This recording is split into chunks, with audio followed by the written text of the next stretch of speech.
అందరికీ నమస్కారం. నేను మీ రాజా. ఈరోజు మా రెసిపీ వచ్చేసి రాత్రి మిగిలిన అన్నంతో ఒక మంచి బ్రేక్ఫాస్ట్ రెసిపీ చూపిస్తున్నానండి. ఎందుకంటే రాత్రి మిగిలిన అన్నము చాలా వరకు అందరూ పడేస్తుంటారు, అలాగే ఏం చేయాలని తోచగా పడేస్తుంటారు. కాబట్టి అలాంటి వాళ్ళు ఇలా ఒకసారి ట్రై చేసి చూడండి. ప్రతి ఒక్కరూ ఇష్టపడి తింటారు. రుచి మాత్రం అదిరిపోతుంది. ఎలా చేయాలో పూర్తి వీడియో చూడండి. రండి వీడియోలోకి వెళ్దాం. ఇక్కడ నాకైతే 1 కప్పు దాకా అన్నం అయితే మిగిలిపోయింది. ఇప్పుడు ఈ అన్నాన్ని ఒక మంచి బ్రేక్ఫాస్ట్ రెసిపీ చేసుకుందాం. ఇప్పుడు ఈ అన్నం అంతా తీసుకొని మిక్సీ జార్లో వేసుకొని బాగా మెత్తని పేస్ట్ లాగా చేసుకోవాలి. కొంచెం వాటర్ పోసుకొని ఇలా మిక్సీ జార్లో కూడా కాకుండా మ్యాషర్తో కూడా చేసుకోవచ్చు, లేదంటే చేత్తో అయినా మ్యాష్ చేసుకుంటూ చేసుకోవచ్చు. ఇప్పుడు అన్నం అంతా ఇలా రుబ్బుకున్న తర్వాత పేస్ట్ లాగా ఇప్పుడు ఒక మిక్సింగ్ బౌల్లోకి ఇదంతా మార్చుకోవాలండి. మీరు ఎప్పుడైనా ఈ విధంగా చేయలేదంటే ఒక్కసారి ట్రై చేసి చూడండి, మీకే తెలుస్తుంది ఎంత బాగుంటుందని. ఇప్పుడు ఇందులోకి ఒక అరకప్పు దాకా గోధుమ పిండి తీసుకోండి, అలాగే ఒక అరకప్పు దాకా బియ్యం పిండి తీసుకోండి. ఇంట్లో ఆడించిన బియ్యం పిండి అయినా వేసుకోవచ్చు, లేదంటే అంగట్లో తెచ్చిన బియ్యం పిండి అయినా వేసుకోవచ్చు. అలాగే వెజిటేబుల్ యాడ్ చేసుకుందాము. సన్నగా తరిగిన ఒక మీడియం సైజు ఉల్లిపాయను కూడా వేసుకోండి, అలాగే సన్నగా తురిమిన ఒక క్యారెట్ కూడా వేసుకోండి, సన్నగా తరిగిన అర క్యాప్సికమ్ కూడా వేసుకోండి, సన్నగా తరిగిన ఒక మీడియం సైజ్ టమాటా కూడా వేసుకోండి, సన్నగా తరిగిన 2 పచ్చిమిరపకాయలు కూడా వేసుకోండి, సన్నగా తరిగిన కొంచెం కొత్తిమీర కూడా వేసుకోండి, అలాగే సన్నగా తరిగిన కొంచెం కరివేపాకు కూడా వేసుకోండి. రుచికి సరిపడా ఉప్పు వేసుకోండి. నేను ఇక్కడ 1/2 టీ స్పూన్ వేసుకుంటున్నాను. మీ రుచికి తగ్గట్టుగా మీరు చూసుకొని వేసుకోండి. అలాగే ఒక 1/2 టీ స్పూన్ దాకా జీలకర్ర వేసుకోండి. అలాగే ఒక 1/4 టీ స్పూన్ దాకా వంట సోడా వేసుకోండి. మీకు వంట సోడా ఇష్టం లేదంటే స్కిప్ చేసుకోవచ్చు. కొంచెం ఫ్లఫీగా వచ్చేదానికి వంట సోడా వేసుకోవాలి. ఇప్పుడు ఇవన్నీ బాగా మిక్స్ చేసుకోవాలండి. బాగా కలపాలి.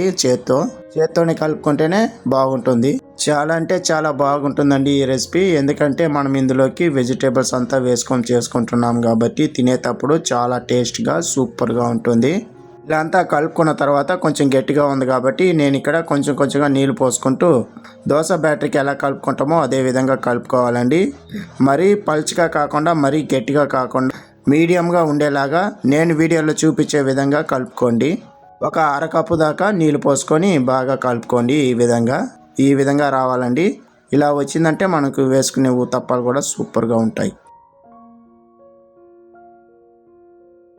ఊతప్పాలలాగా బాగా రావాలంటే స్టవ్ మీద ఒక ప్యాన్ అయినా పెట్టుకోండి, లేదంటే బన్ను దోశ చేసుకునే ప్యాన్ అయినా కూడా పెట్టుకోవచ్చు. ప్యాన్లోకి 1 టీ స్పూన్ అంతా ఆయిల్ వేసుకొని ఆయిల్ వేడయ్యాక ఇక్కడ నేను వీడియోలో చూపించే విధంగా ఒక 2 గంటలు ఫుల్గా తీసుకొని ఈ విధంగా వేసుకోవాలండి. కొంచెం ఊతప్పాలకు మనం ఎలా వేసుకుంటామో ఆ విధంగా వేసుకోవాలి. వేసుకున్న తర్వాత మూత పెట్టుకొని ఒక 2-3 నిమిషాల పాటు ఫ్రై చేసుకోవాలండి. సన్నమంట మీద 2 వైపులా తిప్పుకుంటూ ఫ్రై చేసుకోవాలండి. చాలా అంటే చాలా త్వరగా అయిపోతాయండి. సింపుల్గా చేసుకోవచ్చు. ఈ విధంగా చేసి పెట్టారంటే మిగిలిన అన్నంతో ఈ విధంగా చేసి పెట్టారంటే ప్రతి ఒక్కరూ ఇష్టపడి తింటారు. అన్నం పడేసే పని లేకుండా ఈ విధంగా చేసి పెట్టి చూడండి. ఈ లోపల మీకు ఒక చిన్న రిక్వెస్ట్ అండి. ఎవరైతే నా ఛానల్ కొత్తగా చూస్తుంటున్నారో సబ్స్క్రైబ్ చేసుకొని చూడండి. ఇలాంటి స్నాక్స్ రెసిపీలు, బ్రేక్ఫాస్ట్ రెసిపీలు మన ఛానల్లో చాలా ఉన్నాయి.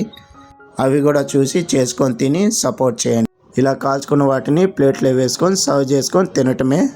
దీనికి సైడ్ డిష్గా కార చట్నీ అయినా లేదంటే టమాటా చట్నీ అయినా పెట్టుకొని తిన్నారంటే అదిరిపోతుంది. పిల్లలకు పెడుతున్నారంటే టమాటా సాస్ను పెట్టి ఇవ్వండి, సూపర్గా తింటారు. ఈ వీడియో మీకు నచ్చినట్లయితే లైక్ చేయండి, షేర్ చేయండి, కామెంట్ చేయండి. మరిన్ని వీడియోస్ కోసం నా ఛానల్ సబ్స్క్రైబ్ చేసి పెట్టుకోండి. ఇలాంటి మంచి రెసిపీలు నేను చేసి చూపిస్తాను. ఈ వీడియో పైన మీ అభిప్రాయం చెప్పండి. మీకేమైనా డౌట్ ఉన్నట్లయితే నన్ను అడగండి, తప్పకుండా రిప్లై ఇస్తాను. మళ్ళీ వీడియోలో కలుద్దాం. ధన్యవాదాలు.